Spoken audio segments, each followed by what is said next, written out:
কড়াইটা গরম হয়ে যাওয়ার পরে আমি এখানে সরষের তেল দিয়ে দেব।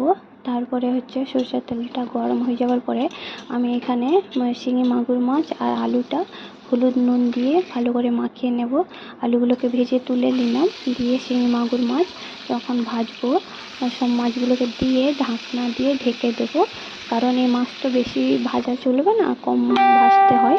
তো এই মাছটাকে আবার একটু ঢাকনাটা খুলে দুই দিকে উল্টে ভালো করে মাছগুলোকে তুলে নেব।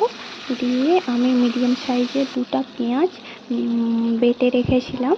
মিডিয়াম সাইজের বড় থাকলে একটা পেঁয়াজ, আর মিডিয়াম সাইজের হলে দুটো পেঁয়াজ, আর আদা রসুনের পেস্ট 2 চামচ, আর লঙ্কা গুঁড়ো 1 চা চামচ, আর জিরে গুঁড়ো 2 চামচ, আর হলুদ গুঁড়ো 1 চা চামচ, আর লবণ স্বাদ অনুযায়ী দিয়ে ভালো করে মিশিয়ে এতে হালকা একটু জল দিয়ে ভালো করে নাড়াচাড়া করে আলু দিয়ে দেব।